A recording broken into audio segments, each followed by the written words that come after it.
Dear viewers, আমি আবারও আপনাদের সামনে উপস্থিত হলাম নতুন একটি ভিডিও নিয়ে। আজকের ভিডিওটি মূলত বেসিক গ্রামার বিষয়ক এবং এই বিষয়টি ইন্টারমিডিয়েটের সিলেবাসে সরাসরি যুক্ত আছে। এছাড়া আমাদের ফ্রি হ্যান্ড ইংলিশ লেখার জন্য এটা অনেক বেশি একটা জরুরি একটা বিষয় এবং এটা সবারই প্রয়োজন হবে। তবে ইন্টারমিডিয়েটে যারা পড়াশোনা করেন তাদের জন্য অনেক বেশি উপকার হবে আশা করি। তো পুরো ভিডিও সাথে আছি আমি জয়ন্ত, আর অবশ্যই ভিডিওটি না টেনে পুরোটা দেখুন। আশা করি ভিডিওটা অনেক বেশি এনজয়েবল হবে, কারণ প্রোনাউন রেফারেন্স অনেকেই অনেক কঠিন মনে করে, কিন্তু আসলে প্রোনাউন রেফারেন্স কোনো কঠিন একটা বিষয় না। এই একটু যদি আপনি চেন অফ প্রোনাউন একটা এর মধ্যে আমি ব্যাখ্যা করব, এই ভিডিওর মধ্যে চেন অফ প্রোনাউন একটা বিষয় আমি ব্যাখ্যা করব।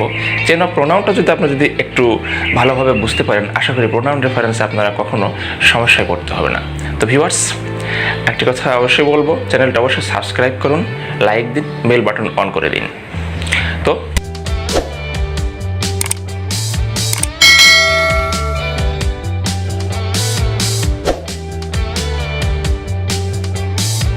ওকে ভিউয়ার্স, আমরা আমাদের নির্ধারিত কম্পিউটার স্ক্রিনে চলে এসেছি।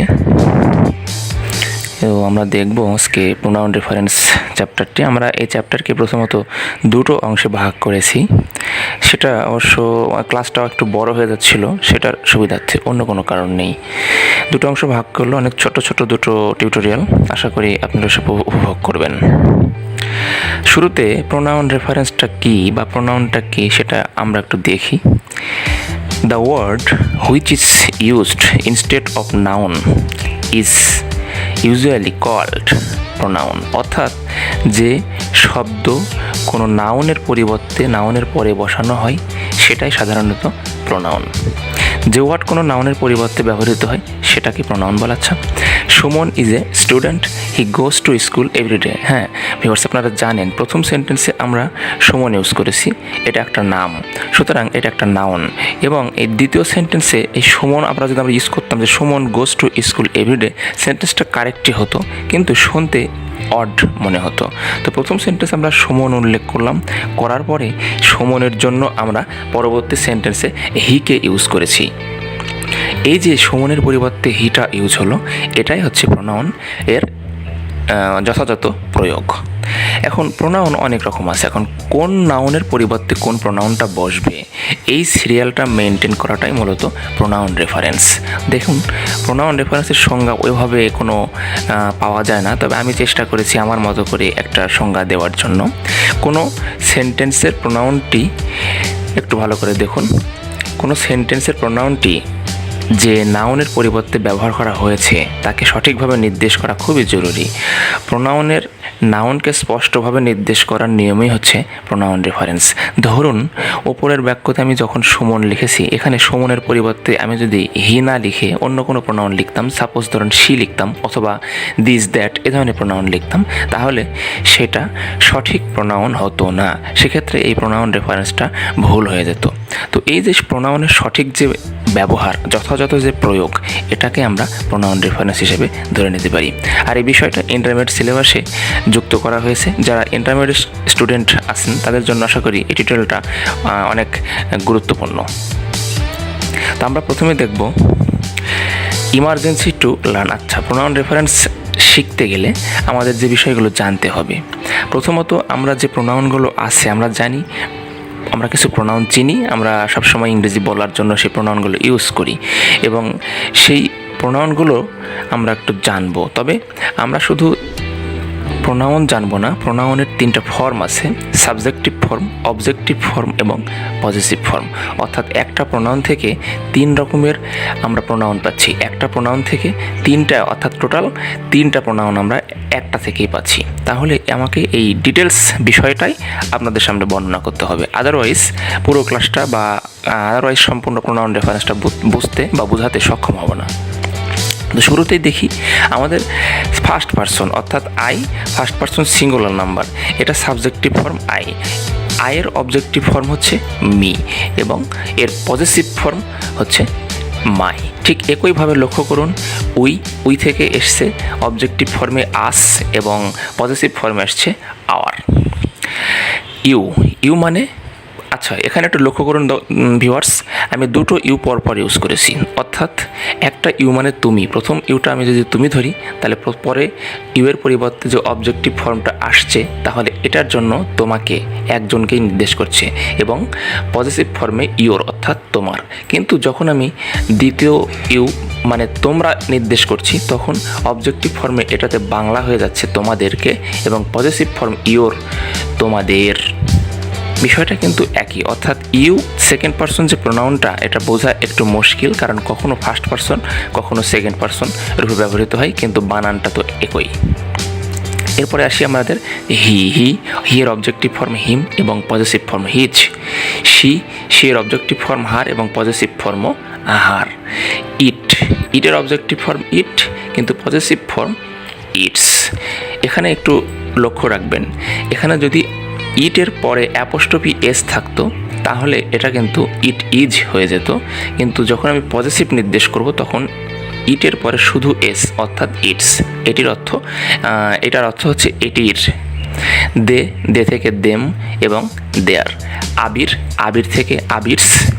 আচ্ছা, এখানে একটু লক্ষ্য করুন, এখানে যেহেতু অ্যাপোস্ট্রফি এস নেই সেই সূত্রে এখানে অ্যাপোস্ট্রফি এস হওয়ার কথা ছিল না, আবির্স লিখলেই হতো। কিন্তু না, নাউনের সাথে যখন আপনি নাউনকে যখন পজিটিভ ফর্মে রূপান্তরিত করবেন, অর্থাৎ আবির একটা নাউন ছিল, এর অবজেক্টিভ ফর্ম আবিরই থেকে গেছে, কিন্তু যখন পজিটিভ ফর্মে আমি রূপান্তর করছি তখন আবির এর সাথে একটা অ্যাপোস্ট্রফি এস যুক্ত করে সেটাকে পজিটিভ করতে হবে। অর্থাৎ নাউনের সাথে আপনি যখন পজিটিভ যুক্ত করবেন তখন অ্যাপোস্ট্রফি এস হবে, কিন্তু ইট একটা প্রোনাউন, একে পজিটিভ করতে আমার এই জন্য কমার দরকার হয়নি, অর্থাৎ অ্যাপোস্ট্রফি এস দরকার হয়নি, শুধু এস দিয়ে হয়ে গেছে। আচ্ছা, হু হচ্ছে ইন্টারোগেটিভ প্রোনাউন অথবা রিলেটিভ প্রোনাউন, এর অবজেক্টিভ ফর্ম আছে অর্থাৎ হোম এবং পজিটিভ ফর্ম হুজ। আচ্ছা, এবারে একটু প্রোনাউন সম্বন্ধে ডিটেলস আলোচনা করে দেখা যাক।